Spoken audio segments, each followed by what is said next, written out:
Welcome, friends of the Crawford. I'm absolutely delighted to be down here with our Emerge winner from 2024. You'll remember her, Maisy Morgan Sutton, and Etta Goulding, Friends Chairperson. How are you doing today, Maisy, now that you've been nearly 6 months here in your space in Benchspace?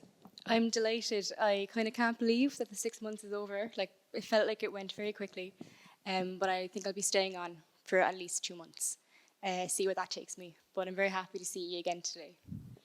Yeah, it's great because our previous winners are still here in the building, and Maisy has been filling us in on her incredible journey for the past 6 months, and it's great from our point of view to see how balanced you've become, because that was the word that came up time and time again today in so many ways, to do with balancing, I suppose, where you're going between jewellery, between sculpture, and that's what you've been finding too for the past 6 months, really, I think.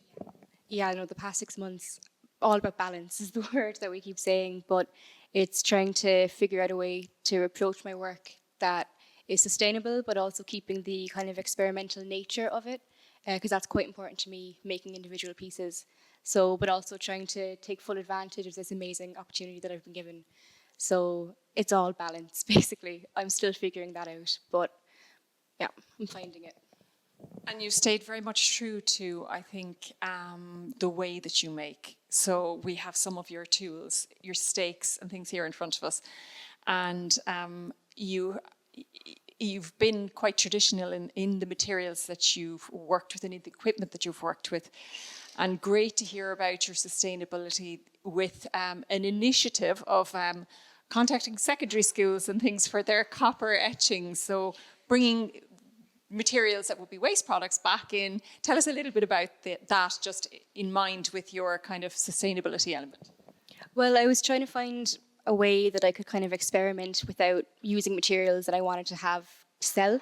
So it was just finding out how can I access copper, because I didn't have access to it anymore in scrap from the old workshop that I was in college. So I kind of just had a brainwave and I was like, well, they do copper etchings in secondary schools. So I just collected their scrap and like their broken pieces, their faulty pieces. And then that gave me an amazing opportunity to try out new things in a material that didn't cost me anything. And it was also a way to reuse material, which is really important to me. It certainly is, and especially we were just mentioning about the cost of increase in the price of silver, up 40%, you were saying. You've had a few exhibitions. We were delighted to see you take part in Glucksman, quite surprised. Youngest stall holder in the Design and Craft Fair. That was quite a busy month for you. Yes, no, November is definitely a month I won't be able to forget for a very long time. I don't think I would have survived it without all the incredible women behind me. But something that was really important to me for the stuff that I put into the Glucksman is that most of the pieces was made from recycled silver. So when I buy silver from my supplier, I always opt to get recycled silver. But also at that, I recycle all my silver myself. So just melting it down, rolling it out. It's a very long, boring process. But I think it's really important for that to happen. So when something doesn't go the way you want it to go, to just melt down, put it into sheet, start again.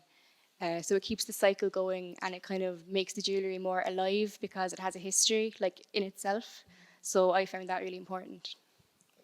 And the other thing that I think we heard from you today is what really came across for us anyway was how the environment here in Benchspace, the contacts that you've made. And I thought it was a really lovely story about our Emerge winner from 2023, Chris Toohey, who works with timber, and he's actually made you a piece here at the table. Do you want to tell us a little bit about that? Yeah, so Chris is in the wood workshop and I'm in the metal workshop. But so this is all in November actually, when I was making bangles for the Emerge, because that was kind of my favorite thing to make at the time. And people were saying to me why don't you make an oval bangle? And I was going well, I don't have an oval mandrel. I don't have one, so I can't necessarily do that. You can do it with wire, but you can't do it with large pieces. So he's quite a distractible person, and he was distracting himself from his own work. And I think that's why he made me the tool. So it kind of benefited both of us. He got to leave what he was doing for the time and make something new. And I think it was a challenge for him as well, doing something that was oval but on a spinner. He explained the process to me and I didn't really understand it. But now I have my own wooden mandrel. So it's not quite big enough for bangles, but there's definitely been a lot of earrings made on it. So I just think it's such a part of Benchspace's ethos. It was like we're all just helping each other out, and especially the fact that he was last year's Emerge winner and I was this year's, it just felt like it was meant to be. So I was really happy when he gave it to me because it was completely unexpected as well. But it's definitely a tool that I'll keep for a very long time, and I'll have that memory of the ethos of Benchspace. And I have to point out here that both ladies are actually sporting Maisy's jewellery here today. So both Etta has the bangle on and Maisy herself is wearing the neck piece, which are absolutely stunning. It's Etta's own bangle. It's not just for show today. Etta's own bangle. Etta, I think you've been listening carefully to everything Maisy has been saying today, and I suppose it's very interesting to get your thoughts on the value that Maisy has gotten from the past 6 months here in Benchspace. Well, I think it's something since the Friends of the Crawford became involved in Benchspace, any of the winners have gone on to bigger and better things. But having this space and the freedom within this space to be able to try different things and have access to other artistic minds around you, that it's like a collegial problem-solving process goes on, and at the same time there's a degree of inspiration that kind of evolves from the whole process. Even Chris making you the tool, brilliant. And I'm looking at these pieces here, and I know some of them aren't complete, but the earrings I'm taken by, even though I don't wear earrings, but they would make fantastic brooches, and I'm a big brooch person. I think you've your next line of jewellery there already lined up. Really amazing. Going forward, have you some plans for the future? I know you're going to be putting in a range of your work into Craft and Design for the summer months, because that's part of the Emerge Prize. Do you want to tell us a little bit about that? So for June, July and August, I'll be stocking the Craft and Design shop in Douglas Mills. So I'm very excited about that. Again, going back to balance, it's been trying to make experimental stuff, but also going, okay, this isn't sustainable and I have to stock a shop for 3 months and I also have to have other stuff to submit to other places. So it was kind of trying to be commercial in my approach, but also not sell out my work. So I'm very excited and I'm also very nervous about it. So I think there's going to be a range of different things in there. There'll be some experimental pieces and there's going to be some more commercial things. So at the moment, my main agenda in the workshop is just to make stock for that shop, which is something quite new because it's a very set thing that I have to do. So I'm very excited.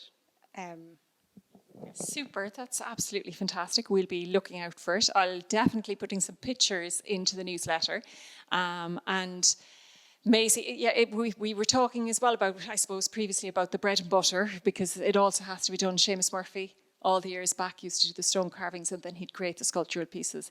It's about finding the balance, and that's definitely something that you've been exploring, working both sides of that, which is important for going forward. And following on from that, I mean, Maisy, when we were talking in your workshop earlier, you were saying that you're testing the waters with regards to repairs as kind of another line that you could have in addition to the designing and making. I think that's fantastic, because we all have jewellery, and particularly silver jewellery, silver being soft, that cracks and breaks and we leave it in a drawer. And it'd be fantastic to know there's somebody there who is, prepared to take a look and maybe find a solution. So, well done. Fantastic. It's been an amazing journey. It's absolutely great to see you've joined guilds. You've really worked hard. You've pushed yourself hard. You haven't confined yourself. So you're exploring other spaces, but you haven't sold out. So it's wonderful to see that you're still on the ground. You're looking at textures. You're doing your rubbings. You're still doing your drawings, and you're still hammering. And we'll, from Friends of Crawford and from Etta, I'll give you the last word and best wishes to Maisy. Well, all I can say is we have been incredibly lucky being involved with Emerge, because anybody we've come across, they've been fantastic, but they've all gone on to bigger and better things. So, as I said to Chris a year ago and Alexandra the year before, I think it's your time now, and I've been waiting for jewellery to feature. So congratulations, and I look forward to seeing more of you in the future.